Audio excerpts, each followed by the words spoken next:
Halo semuanya, perkenalkan nama saya Felicia Roksana Putri Umban Raja dengan NIM H1N025027. Di sini saya akan mempresentasikan tentang pengembangan program dan jawaban pertanyaan dari modul 5 hingga modul 8. Yang pertama, kita mulai dari pengembangan program modul 5 terlebih dahulu. Jadi, untuk pengembangan program di sini, kelompok aku membuat program aplikasi manajemen data perpustakaan sederhana yang dibuat menggunakan Visual Basic Windows Forms. Nah, program ini juga memiliki dua file utama. Yang pertama, form1.vb ini berfungsi sebagai antarmuka pengguna atau user interface. Tugasnya sendiri itu menerima input data buku dari user, menampilkan data buku, menjalankan tombol simpan, cari, hapus, pinjam, dan kembalikan. Lalu di sini juga ada library.vb. Ini itu kelas yang bernama library. Nah, fungsinya sendiri sebagai kelas yang menyimpan dan mengelola data buku. Tugasnya itu menyimpan data buku, memvalidasi data, dan mengatur proses peminjaman dan pengembalian buku. Dalam kelas library sendiri ini ada public judul buku sampai public ID buku. Nah, ini itu digunakan untuk menyimpan judul buku, penulis, penerbit, kategori, dan ID buku. Nah, karena menggunakan public, datanya dapat diakses langsung dari form 1. Lalu ada juga yang private, dari mulai tahun terbit, jumlah halaman, stok, dan status. Ini digunakan untuk menyimpan data yang tidak boleh diakses langsung, supaya data menjadi lebih aman. Jadinya data hanya bisa diakses melalui property. Lalu di sini juga kita menggunakan konsep enkapsulasi. Konsep enkapsulasi ini terdapat pada public property in tahun as integer, public property in halaman as integer, lalu public property in stock as integer. Nah, ketika user mengisi stok, bukunya akan masuk, itu akan muncul ke buku .instock sama dengan txt stock text. Nah, nilai tidak langsung ini masuk ke variabel stock. Jadi program akan memeriksa dulu. Jika nggak valid, datanya akan terlindungi oleh properti. Lalu di sini juga ada public sub, kembalikan buku. Nah, jadi kalau misalkan ada stoknya, misalkan ada 5, nanti bukunya akan memasang status, jadinya dia tersedia. Nah, kalau misalkan dipinjam, nanti bukunya kan bakal berkurang jadi 4. Nah, kalau udah dibalikin lagi, program akan menampilkan bukunya udah balik lagi jadi 5. Nah, di sini juga kemudian ada public sub, tampilkan data untuk menampilkan semua data-data yang nantinya akan kita input mulai dari judul sampai penulis, penerbit, tahun, dan lain-lainnya. Itu dari library. Sekarang kita pindah ke form1.vb. Nah, program ini akan melakukan pengisian combo box tahun. Jadi, sehingga user itu bisa memilih dari tahun 2000 sampai ke 2025. Memilih tahun terbit dari tahun 2000 sampai ke 2025. Nah, txt read only ini untuk tujuannya itu untuk supaya user tidak bisa mengubah data hasil pencarian secara langsung. Kemudian ada button simpan. Ketika tombol button simpan ditekan, program akan mengambil data dari form, buku.id buku, buku.judul buku, lalu akan menyimpannya ke objek buku. Setelah itu nanti akan ditampilkan message box dan akan bertuliskan data buku berhasil disimpan. Kemudian di tombol tampilkan, di sini program akan memanggil metode tampilkan data. Nah, ketika yang memanggil metode yang ada di memanggil metode tampilkan data, yang ada di kelas library. Nah, metode ini untuk mengirim data buku ke text box hasil. Lalu kemudian ada tombol cari. Jadi user memasukkan judul, kayak misalkan nanti judulnya Laskar Pelangi. Terus program akan membandingkan gitu. Nah, jika sama, datanya bakal ditampilkan dan message box bakal ditampilkan dan akan menampilkan hasil buku ditemukan. Nah, kalau tidak, message box akan menampilkan hasil buku tidak ditemukan. Kemudian ada button pinjam. Button pinjam ini ketika ditekan, program akan masuk ke metode, lalu bakalan mengecek stok nih. Jika stoknya masih ada, maka kodenya itu if stok lebih dari 0. Dan programnya stok sama dengan stok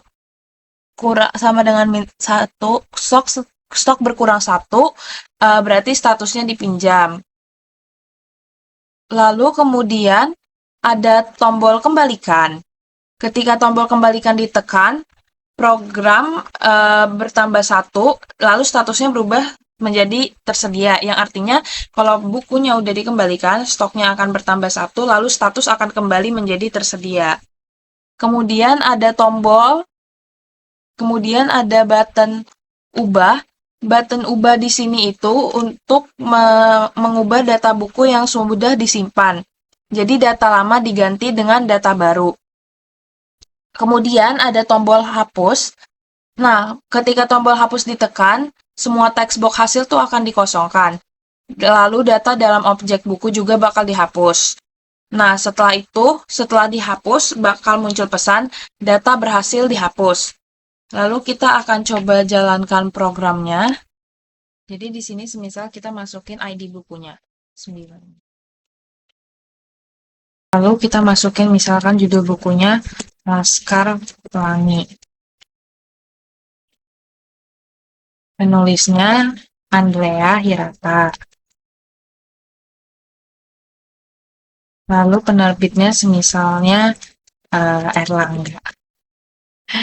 Tahun terbitnya kita bisa pilih di sini mulai dari 2000 sampai 2025, kita pilih di 2004.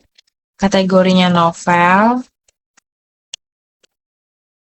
Terus kita pilih jumlah halamannya 400, stoknya ada 5 misal. Terus kita bisa simpan. Nah, maka akan muncul data buku berhasil disimpan. Lalu semisal kita mau pinjam buku, kita pinjam. Buku berhasil dipinjam. Nah, baru kita tampilkan buku. Nah, ketika stoknya bukunya sedang dipinjam, maka stok yang tersedianya berkurang jadi 4. Dari yang 5, stok awalnya 5 menjadi 4. Dengan status dipinjam. Lalu kita kembalikan lagi. Jika kita kembalikan, maka akan muncul buku berhasil dikembalikan. Lalu kita tampilkan lagi. Nah, setelah bukunya dikembalikan, stok tersedianya akan kembali menjadi 5 dan statusnya akan berubah juga menjadi tersedia. Lalu kita akan cari buku, misalkan Laskar Pelangi.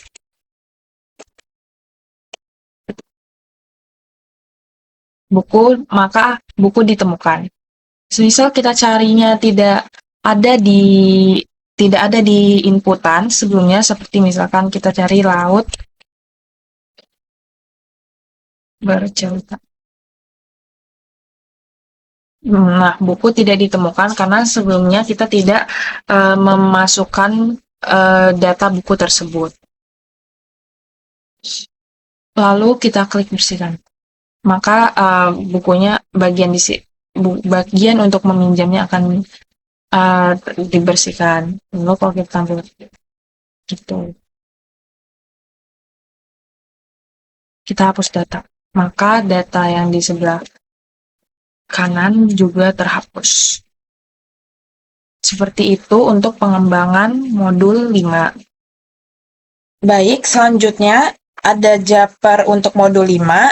Di sini masih sama seperti sebelumnya, ada 2 file. Yang pertama sparepart.vb, yang kedua form1.vb. Lalu juga ada interface-nya, demikian. Aku akan jelasin dari sparepart.vb dulu.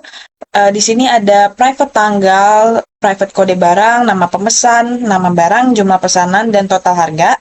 Fungsi ini tuh digunakan untuk menyimpan data pesanan spare part secara private sehingga tidak bisa diakses langsung dari luar kelas.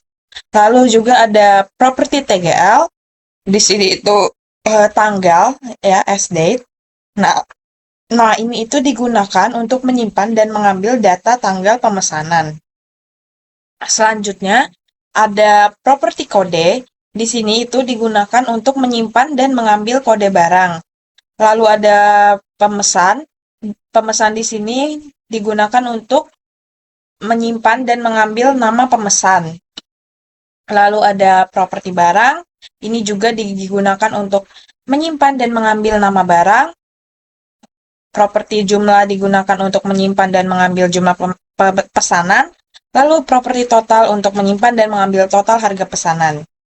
Lalu kita lanjut ke form satunya. Nah, di sini kita membuat objek dari kelas spare part yang digunakan untuk menyimpan data pesanan. Nah, form 1 ini berfungsi untuk menginisialisasi tampilan form saat pertama kali dijalankan.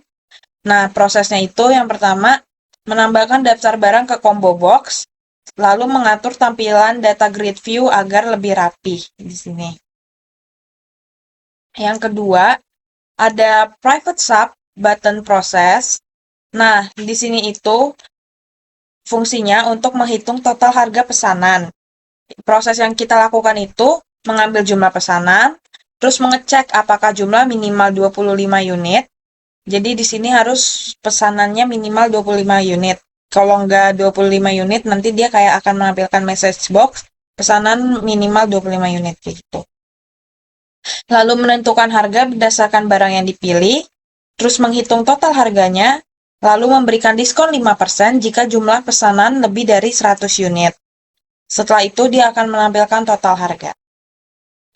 Kemudian ada button show. Button show ini berfungsi untuk menampilkan informasi pesanan.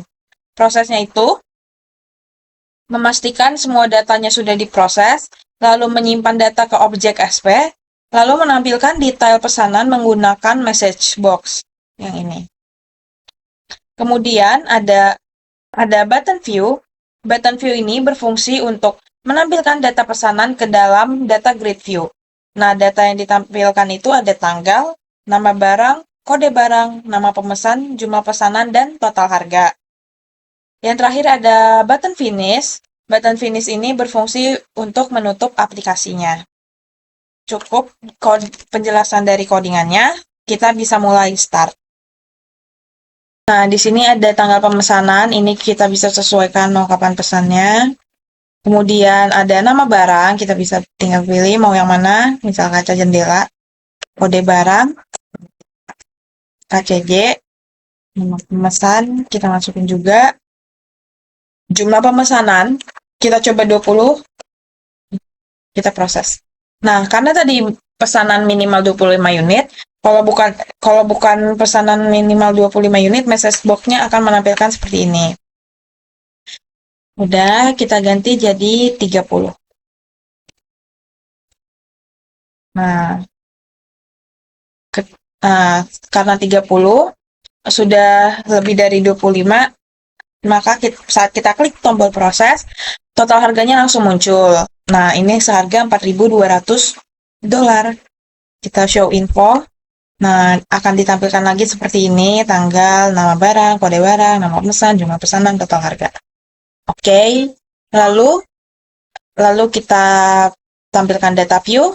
Jika kita mengklik data view, maka datanya akan muncul seperti ini, kayak tuh. Setelah kita klik tombol finish, sudah selesai mengakhiri program. Sekian dari Jupyter modul 5. Selanjutnya, di modul 6, ada pengembangan program modul 6. Yang pertama, masih sama seperti sebelumnya, menggunakan dua file. Yang pertama, class healthlogic.vb dan form1.vb. mulai dari public share function calculate BMI. Jadi di sini berfungsi untuk menghitung nilai BMI. Nah, prosesnya itu menerima input berat badan dan tinggi badan, lalu mengubah tinggi badan dari sentimeter menjadi meter, lalu mengecek apakah tinggi badan valid, terus menghitung nilai BMI, lalu mengembalikan hasil BMI-nya ke program. Lalu ada juga public share function calculate hydration. Nah, fungsinya ini untuk menghitung kebutuhan air harian. Prosesnya itu menerima input berat badan, mengalihkan berat badan dengan 35 mili, kemudian mengembalikan hasil kebutuhan air ke program. Next, di form 1.VB, di sini ada tombol button calculate. Nah, button calculate ini berfungsi untuk menghitung BMI dan kebutuhan air berdasarkan data yang dimasukkan pengguna. Prosesnya itu mengambil data, yang pertama mengambil data input terlebih dahulu. Nah, program mengambilnya itu berat badan dari txt weight, lalu tinggi badan dari txt height. Kemudian yang kedua, mengubah tinggi badan ke meter. Nah, tinggi badan yang dimasukkan dalam sentimeter ini yang akan dirubah menjadi meter agar sesuai dengan rumus BMI. Yang ketiga ada menghitung BMI. Menghitung BMI ini ada rumusnya, yaitu berat badan dibagi tinggi meter dikali tinggi meter. Selanjutnya yang keempat, menghitung kebutuhan air. Nah, rumusnya ini berat badan dikali 35. Kemudian, setelah dihitung semuanya, maka BMI-nya akan menampilkan hasil. Hasil yang ditampilkan pada label yang ini, yang LBL BMI result. Terus habis itu akan menampilkan kebutuhan air. Nah, tampilannya itu LBL water result. Kita juga bakal menangani kesalahan input. Jika pengguna memasukkan huruf atau text box kosong, maka program akan menampilkan pesan error dan menghentikan proses perhitungan. Kemudian ada juga try. Try ini digunakan untuk menjalankan proses perhitungan. Proses yang dilakukan itu membaca input berat badan, membaca input berat badan, membaca input tinggi badan, menghitung BMI, menghitung kebutuhan air, dan menampilkan hasil. Lalu ada juga catch. Fungsi catch ini berfungsi untuk menangani kesalahan saat proses berlangsung. Proses yang dilakukan itu mendeteksi kesalahan input, menampilkan pesan peringatan kepada pengguna, mencegah program berhenti secara tiba-tiba. Jadi, mari kita coba run.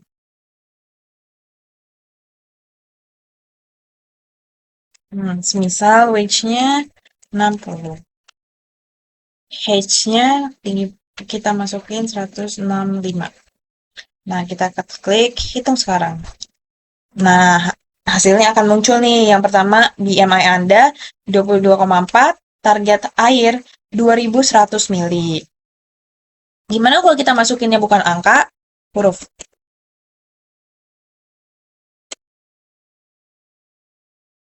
Nah, maka akan muncul pesan masukin angka yang benar ya, jangan ada huruf atau kosong gitu. Sekian dari pengembangan program modul 6. Baik, selanjutnya ada Jumper modul 6. Yang pertama kita juga masih menggunakan kelas. Yang pertama ada kelas data barang. Di sini ada variabel stok TV, digunakan untuk menyimpan stok TV. Nah, prosesnya itu menyimpan jumlah stok TV, menilai awal stoknya diisi 15 unit, dan dapat bertambah saat barang masuk, lalu dapat berkurang saat barang keluar. Kemudian ada variabel stok kulkas. Proses yang dilakukan ini sama saja seperti proses jumlah stok TV. Lalu mesin cuci juga demikian, dan variabel stok AC juga demikian. Lalu ada function total stock, ini berfungsi untuk menghitung total seluruh stok barang. Proses yang dilakukan itu mengambil stok TV, mengambil stok kulkas, mengambil stok mesin cuci, mengambil stok AC, menjumlahkan seluruh stok, dan mengembalikan hasil total stok. Kita lanjut ke form1.VB. Nah, di sini ada form1.vb yang berfungsi untuk mengatur kondisi awal form saat pertama kali dibuka. Lalu proses yang dilakukan ini mengaktifkan barang masuk. Nah, radio button barang masuk dipilih secara otomatis. Lalu mengatur tampilan list view. Program mengubah tampilan list view menjadi mode detail. Lalu menampilkan garis tabel. Program ini menampilkan garis pada setiap baris dan kolom. Lalu mengaktifkan full row select. Saat memilih data, satu baris akan terseleksi penuh. Terus mengaktifkan scroll.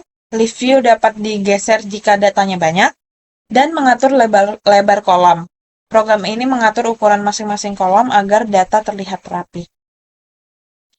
Kemudian ada tombol input. Nah,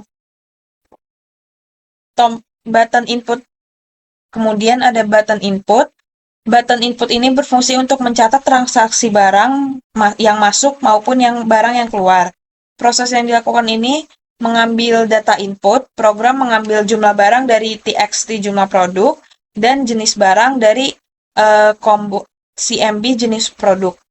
Lalu ada validasi jenis barang juga. Program ini mengecek apakah jenis barang sudah dipilih. Jika belum dipilih, maka dia akan menampilkan pilih jenis produk. Habis itu prosesnya akan dihentikan. Lalu ada validasi jumlah barang. Program ini tuh akan mengecek apakah jumlah barang lebih dari 0. Jika jumlahnya tidak valid, dia akan menampilkan message box jumlah produk salah. Maka proses juga akan dihentikan. Kemudian ada proses barang masuk.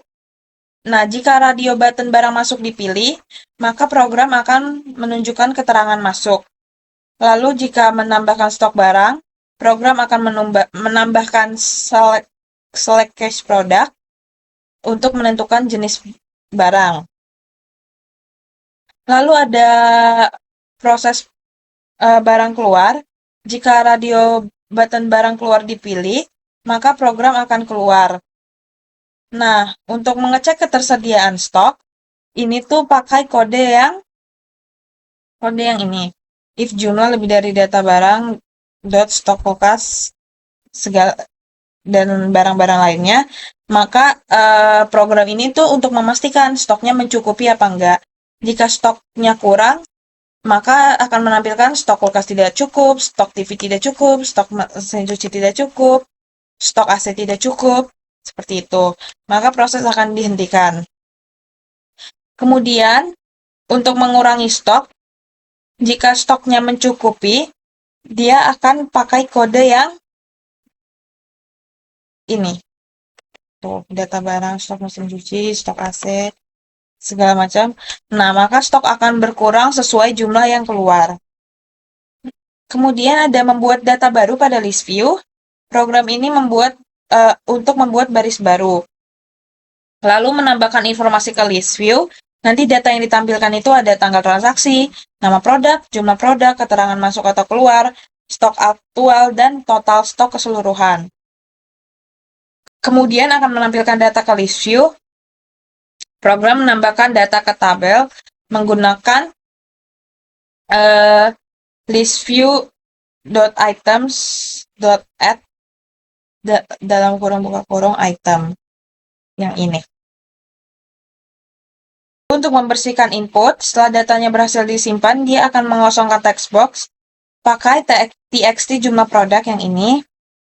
Lalu juga dia bisa mereset combo box dengan kode yang ini supaya bisa digunakan untuk transaksi berikutnya. Kita akan coba running. Ini dia tampilannya. Nih, semisal kita bisa pilih nih mau barang masuk apa barang keluar. Kita masukin barang dulu. Nih, di tanggalnya kita bisa pilih juga. Lalu ada jumlah produknya misalnya 50. Jenis produknya ada TV, input. Nah, di list view ini dia akan menampilkan nih tanggalnya, jenis barangnya, jumlahnya, terus keterangannya, masuk apa keluar, terus stok aktualnya, lalu total stoknya. Kemudian kita misalkan mau tambahin lagi jumlah produknya 45, jenis produknya kulkas. Kita input. Nah, dia akan sama. Lalu kita coba akan buat barang keluar. Jumlah produknya kita misalkan mau 65 deh. Terus TV, input. Nah, dia akan menampilkan lagi nih di list view-nya. Jenis barangnya TV, jumlahnya 65, jumlah barang keluarnya 65, keterangannya keluar, stok aktualnya jadi 0, dan total stoknya berubah menjadi 90. Gimana kalau kita masukin jumlah produknya misalkan 20, tapi kita masukinnya mesin cuci, input. Nah, kalau misalkan stoknya tidak mencukupi, dia akan menampilkan pesan stok mesin cuci tidak cukup, seperti itu. Cukup sekian dari penjelasan Japer modul 6. Lanjut ke pengembangan program modul 7. Jadi di modul 7 ini kita tidak membuat interface-nya manual, melainkan semua interface di coding. Jadi di sini ada kelas workflow monitor.pb. Kelas ini tuh merupakan program untuk memantau durasi kerja freelancer dan menghitung pendapatan berdasarkan tarif per jam. Lalu di sini ada deklarasi komponen UI-nya. LBL jamnya itu LBL jam sekarang itu berfungsi untuk menampilkan jam dan tanggal saat ini secara real time. Nah, proses yang dilakukannya itu menampilkan tanggal saat ini, menampilkan jam saat ini, dan diupdate setiap 1 detik oleh timer. Kemudian ada label tarif. Label tarif ini berfungsi untuk menampilkan keterangan input tarif per jam. Lalu ada TXT tarif. TXT tarif ini berfungsi untuk menerima input tarif atau gaji per jam dari pengguna. Nah, lalu di sini kita merakit UI-nya secara manual. Ini kita setting form dasar, label jam digital paling atas, input tarif atau gaji per jam, terus kolom input nanti dikosongkan tanpa angka awal, tombol aksi, ukurannya dibelah 2 biar muat tombol reset di sebelahnya. Lalu ada tombol reset, ada label durasi kerja, label argo pendapatan, dan inisialisasi timer. Kemudian di sini ada button toggle. Nah, button toggle ini berfungsi untuk memulai dan menghentikan proses kerja. Prosesnya yang dilakukan ini memulai pencatatan waktu kerja, menghentikan pencatatan waktu kerja, dan mengubah teks dan warna tombol sesuai status kerja. Kemudian ada button reset. Button reset ini berfungsi untuk menghapus seluruh data perhitungan. Proses yang dilakukan ini menghapus tarif, menghapus durasi kerja, menghapus pendapatan, dan mengembalikan status ke kondisi awal.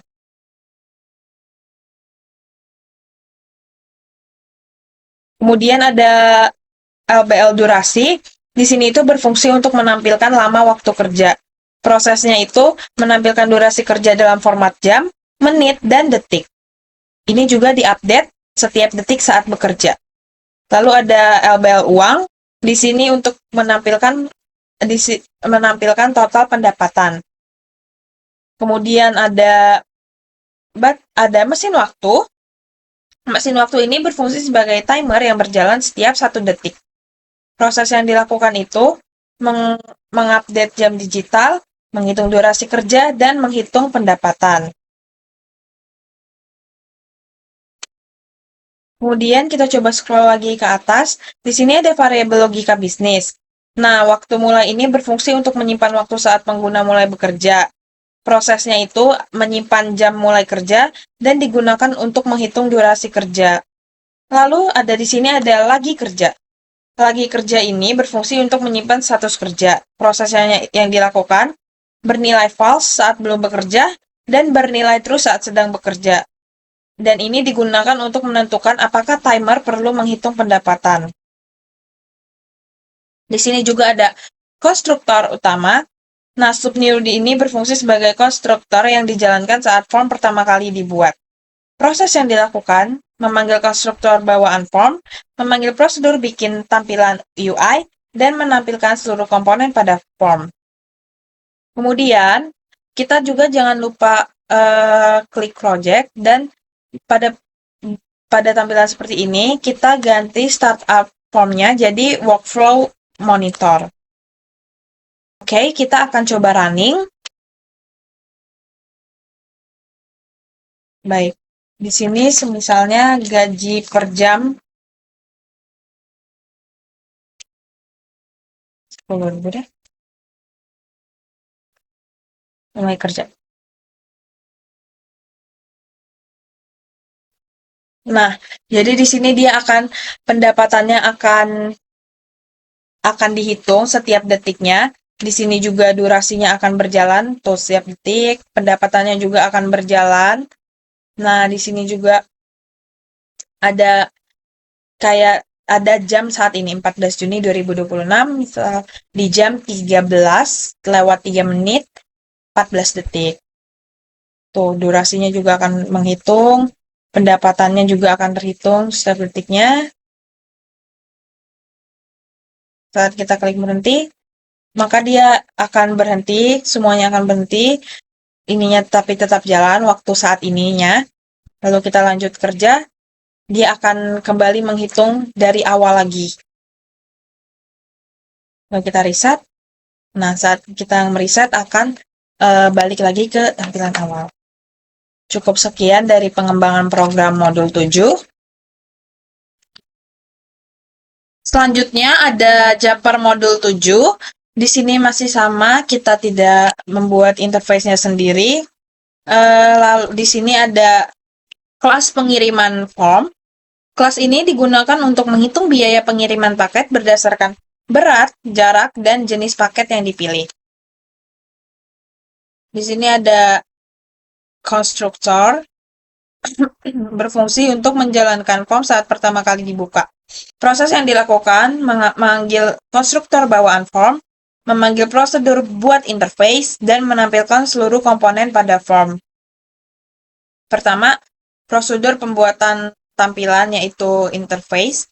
Di sini proses yang dilakukan itu kita mengatur formnya, kayak memberikan judul, mengatur ukuran, menempatkan form di layar tengah, terus membuat input nama pengirim, membuat label nama, membuat text box untuk nama pengirim. Terus habis itu kita juga tidak lupa menginput berat paket, kita membuat label berat, membuat text box berat, membuat combo box satuan berat, bisa kilogram atau gram, karena kan paket kan nggak selalu kilogram ya, bisa jadi 500 gram, 200 gram doang, seperti itu. Lalu ada membuat input jarak pengiriman. Di sini ada membuat label jarak, membuat text box jarak, membuat label satuan kilometer. Terus habis itu kita membuat jenis paket juga. Di sini membuat combo box, bisa menambahkan pilihan regular, express, dan cargo. Terus habis itu membuat button hitung. Untuk membuat tombol button hitungnya, terus kita berikan warna hijau. Habis itu kita juga membuat tombol reset, kita pakai nanti warna abu-abu. Terus kita membuat label hasil juga, menampilkan total biaya pengiriman, terus nilai awalnya sama dengan 0 rupiah. Di sini juga ada parse angka. Parse angka ini berfungsi untuk mengubah input angka agar bisa dibaca baik menggunakan titik maupun koma. Karena kan kadang kita bisa nulisnya titik, bisa koma, bisa nulis 5,2 kilo atau kadang suka 5.2 gitu misalnya. Nah, proses yang dilakukan itu menerima input angka dari text box, mengubah tanda koma menjadi tanda titik, mengubah teks menjadi tipe double, dan mengembalikan nilai angka yang sudah valid. Kemudian ada button hitung, ini untuk berfungsi untuk menghitung biaya pengiriman paket. Nah, proses yang dilakukan itu membuat objek paket. Objek ini tuh digunakan untuk menyimpan data pengiriman dan menghitung biaya. Pakai kode yang ini. Terus kemudian kita mengambil input berat dan jarak. Program mengambil berat paket dari txt berat. lalu mengambil jarak pengiriman dari txt jarak. Terus kita juga validasi berat paket. Jadi program ini akan mengecek apakah berat yang dimasukkan berupa angka. Jika tidak valid, maka dia akan maka dia akan menampilkan pesan masukkan barang yang valid. Nih, yang ini. Masukkan barang. Terus kita juga validasi jarak pengiriman. Program ini akan mengecek apakah jarak yang dimasukkan itu berupa angka. Kalau bukan, maka dia akan menampilkan masukkan jarak yang valid. Terus kita juga konversi gram ke kilogram. Jika penggunanya nanti memilih gram, maka program akan mengubahnya menjadi kilogram. Dengan rumus kilogram sama dengan gram dibagi 1000. Terus kita juga menentukan jenis paket nih. Program mengecek pada pilihan combo box. Jika reguler, maka akan menampilkan paket sama dengan ini pengiriman paket regular, kode yang ini. Jika express, maka akan menampilkan ini, kode yang ini. Nah, jika kargo, dia akan menampilkan yang ini. Nah, kalau belum dipilih, program akan menampilkan pilih jenis paket terlebih dahulu.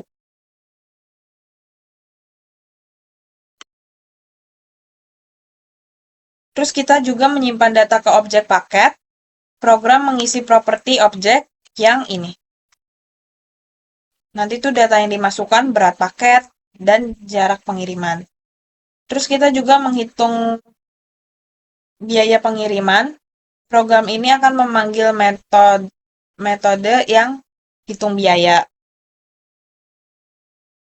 Terus juga akan menampilkan hasil, nanti akan menampilkan hasil melalui label hasil.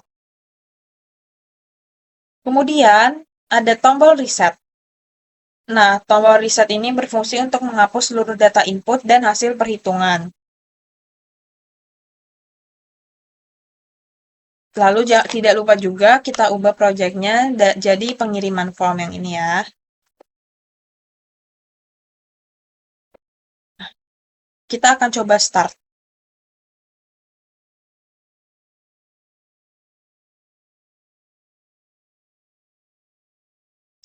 Misalkan nama pengirimnya Keiko. Berat paketnya 500 gram deh, gram. Nih kita bisa pilih gram. Nanti dia akan merubah ke kilogram. Jaraknya 1,5 kilo deh. Nah, di sini kita pilih jenis paketnya nih, ada regular, express, mau kargo atau kargo aja biar cepat. Hitung. Nah, total biayanya 4.000. Tuh. Riset. Nah, kita lagi nama pengirimnya Firly. Berat paketnya kita pilih 5 kilo. Jaraknya 12 kilo. Jenis paketnya hitung. Nah, maka dia akan menampilkan total biayanya sama dengan 210.000.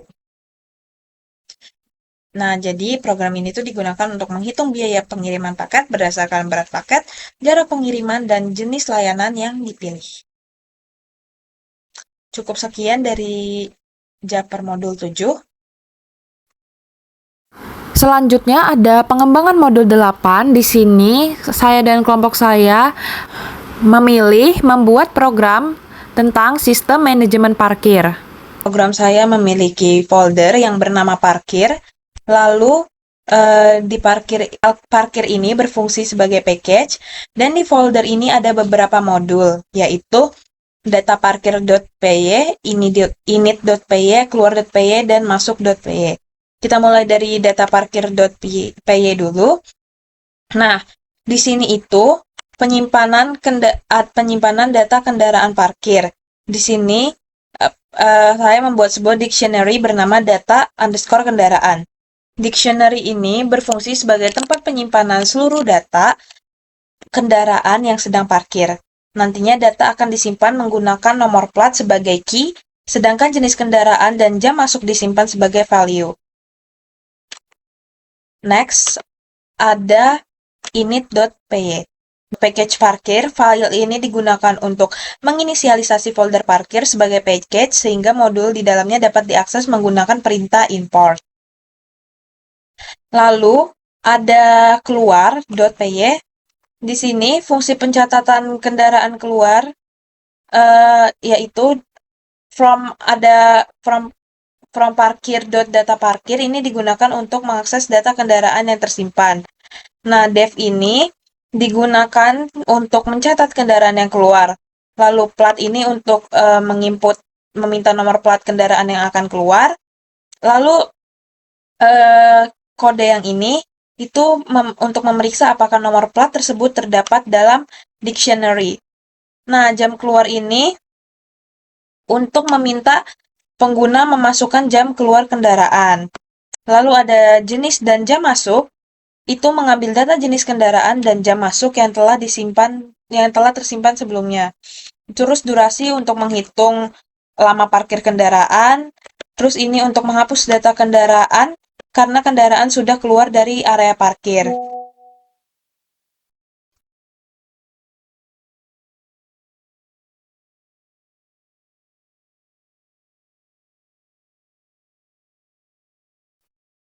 Kemudian ada masuk.py, di sini fungsinya untuk pencatatan kendaraan masuk. Baris ini digunakan untuk mengambil dictionary dari data underscore kendaraan dari file data parkir. Lalu def kendaraan masuk ini untuk membuat fungsi kendaraan underscore masuk yang digunakan untuk mencatat kendaraan yang masuk. Nah, bagian plat dan jenis dan jam masuk yang ini, bagian ini digunakan untuk menerima input nomor plat, jenis kendaraan, dan jam masuk kendaraan. Lalu ada data kendaraan, data yang telah diinput kemudian disimpan ke dalam dictionary menggunakan nomor plat sebagai key. Sudah, kemudian ada biaya.py. Kemudian ada biaya.py. Nah, ini itu untuk menghitung biaya parkir. Lalu untuk kode yang ini, jika kendaraan adalah motor, maka tarif parkirnya itu 2.000 per jam. Nah, kalau yang ini, kalau kendaraannya adalah mobil, maka tarif parkirnya dikenakan 5.000 per jam. Lalu, jika jenis kendaraannya tidak diketahui, maka tarifnya tuh menjadi 0. Nah, ini untuk biayanya tuh tarif dikali durasi, cara menghitungnya. Kemudian ada kendaraan.py, ini fungsinya untuk menampilkan kendaraan yang sedang parkir. Nah, ini tuh from parkir ini digunakan untuk mengambil data kendaraan yang sedang parkir. Lalu def ini untuk menampilkan seluruh kendaraan yang masih berada di area parkir. Terus ini untuk mengecek apakah parkirannya itu kosong. Lalu kalau misalkan kosong, maka dia akan menampilkan parkiran kosong. Lalu jika terdapat kendaraan, maka program melakukan perulangan untuk menampilkan seluruh data yang tersimpan. Kemudian di sinilah program utamanya, ada main.py. Nah, dari kode yang ini, dari from parkir sampai from biaya, ini bagian ini tuh untuk mengimpor fungsi-fungsi dari modul lain agar dapat digunakan pada program utama. While true digunakan untuk membuat menu terus berjalan sampai pengguna memilih keluar. Lalu pilihan ini meminta pengguna memilih menu yang tersedia. If pilihan, lalu untuk kode yang ini, jika pengguna memilih menu 1, program menjalankan fungsi kendaraan masuk. Nah, jika memilih menu 2, program akan menjalankan fungsi keluar. Lalu, cara menghitung Lalu cara menghitung biayanya, lalu untuk kode yang ini untuk menghitung, lalu untuk kode yang ini untuk memanggil fungsi pada modul biaya.py untuk menghitung biaya parkir. Lalu jika memilih menu ketiga, maka akan menampilkan seluruh kendaraan yang sedang parkir. Jika memilih menu keempat, untuk ini adalah untuk mengakhiri program dengan perintah break. Nah, jika memilih menu pilihan menu 4, maka akan mengakhiri program dengan perintah break. Baik, kita akan coba running programnya. Di sini, kita pilih menu 1, kendaraan masuk. Nah, kita akan memasukkan nomor plat. Jenis kendaraannya motor. Jam masuknya jam 13. Lalu di sini akan ada keterangan kendaraan berhasil masuk. Lalu kita mau keluar.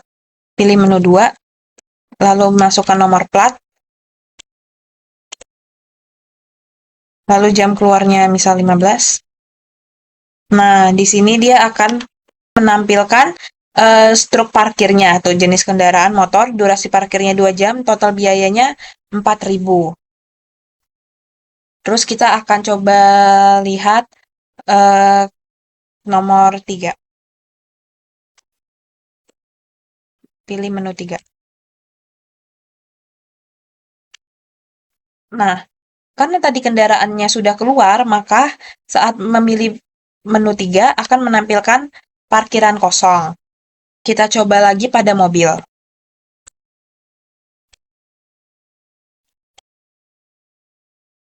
Mobil. Lalu kita akan pilih menu keluar. Masukkan nomor plat. Jam keluarnya jam 14. Nah, dia akan menampilkan struk parkirnya juga. Jenis kendaraan mobil, durasi parkir 2 jam, total biayanya 10.000. Nah, di sini kita coba akan menampilkan kendaraan yang belum keluar.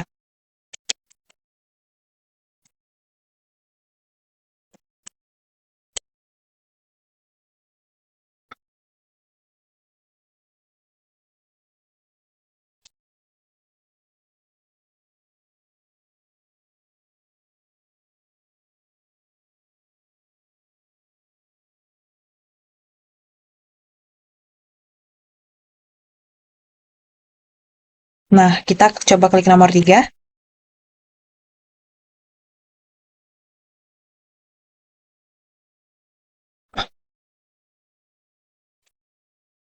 Nah, ketika kendaraannya belum keluar, dia akan menampilkan daftar kendaraan. Di sini ada jenis, ada plat, menampilkan platnya, jenisnya, dan jam masuknya. Nih. Sekian dari pengembangan program modul 8. Selanjutnya ada di sini saya akan membahas tentang Japer modul 7. Bisa dimulai dari nomor 1 terlebih dahulu. Nah, nomor 1 ini program bilangan habis dibagi 3 dalam rentang 1 sampai 70. Print di sini untuk menampilkan judul program, lalu bilangan untuk menerima input bilangan dari pengguna dan mengubahnya menjadi tipe data integer. Nah, lalu kode yang ini untuk mengecek apakah bilangan berada dalam rentang 1 sampai 70 dan habis dibagi 3. Operator persen ini digunakan untuk mencari sisa pembagian. Lalu print untuk menampilkan hasil jika syaratnya terpenuhi. Else dijalankan jika kondisi pada if bernilai salah. Lalu print untuk menampilkan pesan bahwa bilangan tidak memenuhi syarat. Kita akan coba running.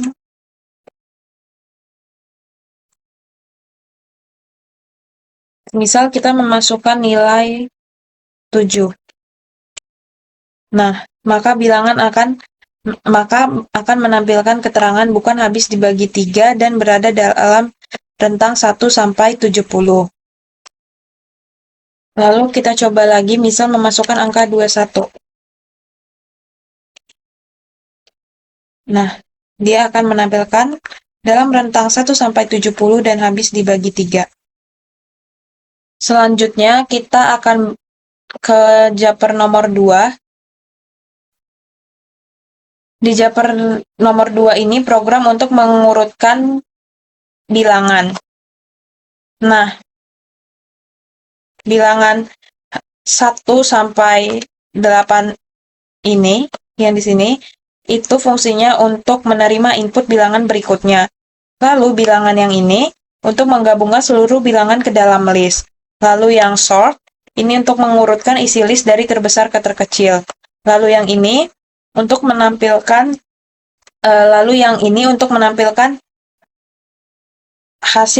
seluruh hasil pengurutan. Yang ini untuk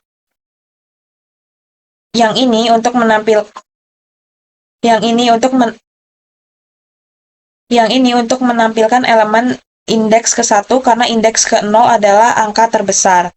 Lalu untuk yang ini untuk menampilkan elemen ketiga dari belakang menggunakan indeks negatif. Kita coba running.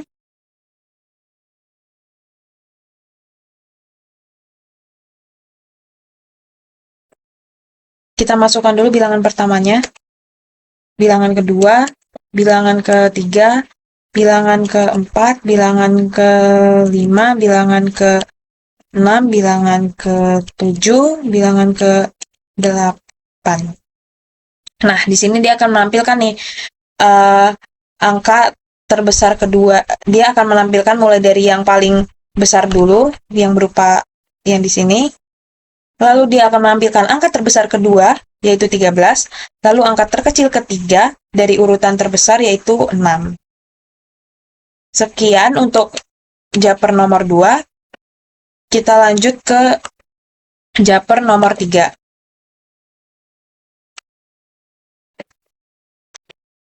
Nah, nomor 3 ini program untuk mengecek bilangan prima rentang 89 sampai 179. Di sini untuk membuat fungsi untuk mengecek apakah suatu bilangan prima, lalu yang if di sini untuk bilangan kurang dari 2, berarti bukan bilangan prima. Terus yang for i ini untuk melakukan pengecekan faktor dari angka 2 sampai akar kuadrat bilangan. Nah, if bilangan untuk mengecek apakah bilangan habis dibagi oleh suatu angka. Return false itu jika habis dibagi berarti bukan bilangan prima. Return true untuk jika ditemukan faktor berarti bilangan prima. If 89 ini untuk memeriksa apakah bilangan berada dalam rentang 89 sampai 179. Nah, if check prima untuk memanggil fungsi mengecek bilangan prima. Kita akan coba running lagi. Misalkan kita memasukkan angka 17. 17 tidak dalam rentang 89 sampai 179. Jadi kalau angkanya di luar rentang 89 sampai 179, tampilannya akan seperti itu.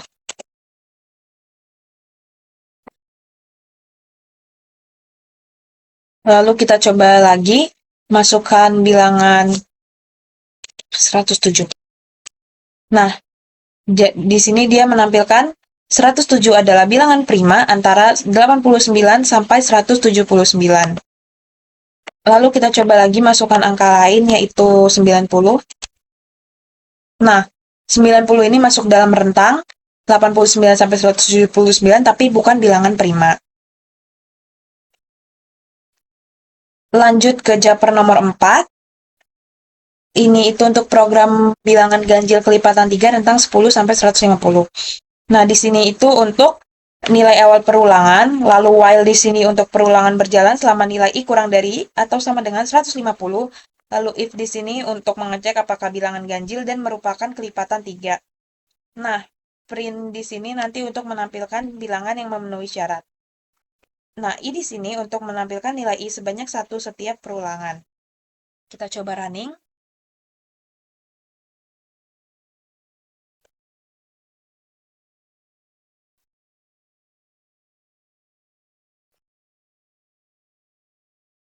Nah, di sini ini adalah output yang didapat.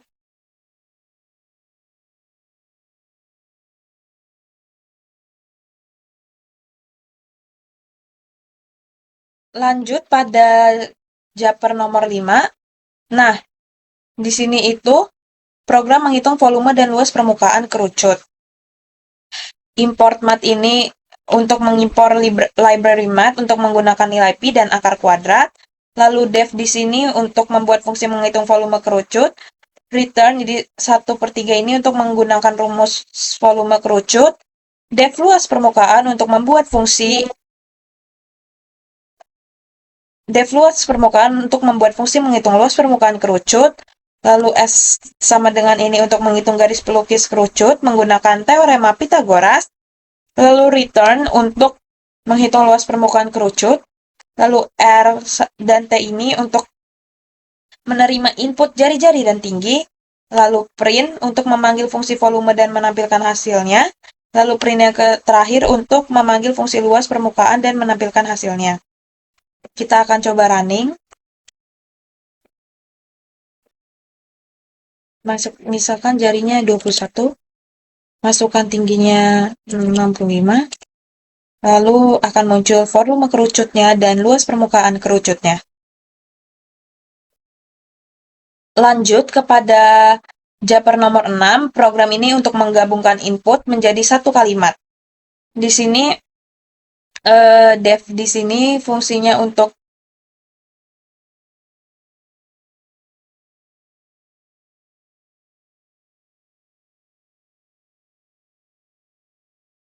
di sini ada data untuk list kosong ini untuk menyimpan data, lalu jumlahnya untuk menghitung lalu jumlah ini untuk input jumlah kata, lalu ini perulangan sesuai input, ini untuk menginput kata, lalu data.append untuk menambahkan kata ke list. Nanti hasilnya akan menggabungkan semua kata dengan koma. Print ini untuk menampilkan hasil gabungannya. Kita akan coba running juga. Misalkan kita mau memasukkan inputnya tuh 4. Masukkan kata aku. Nah, kita masukkan input kata sebanyak 4 kali karena kita memilih 4. Ini kata ketiga, kata keempat.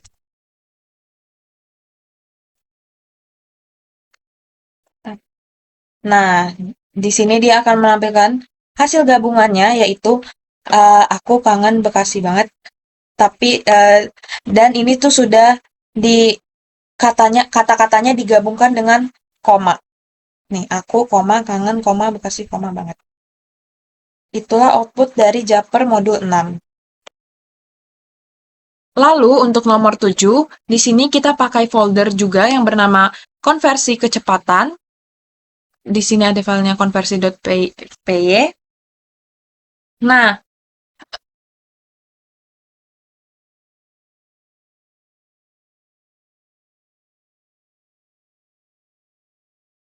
di modul ini ada def, ms, suka mjam. Ini fungsi untuk mengubah meter per detik menjadi kilometer per jam.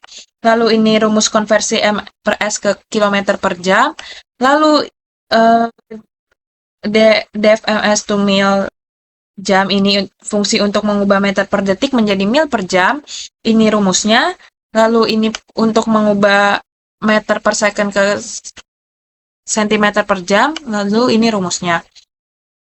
Lalu kita ke filenya, lalu kita ke package-nya. Ini nomor 7, aku namainnya nomor 7. Nah, di sini itu import ini sebagai mengimpor modul konversi.py yang berada di dalam package tadi. Lalu kecepatan untuk meminta pengguna memasukkan kecepatan dalam satuan meter per second. Lalu kilometer per jam ini memanggil fungsi konversi kilometer per jam. Ini untuk memanggil fungsi mil per jam. Ini untuk memanggil fungsi cm per jam. Nah, print ini untuk menampilkan seluruh hasil konversi kecepatan. Kita coba running. Masukkan kecepatan misalkan 87.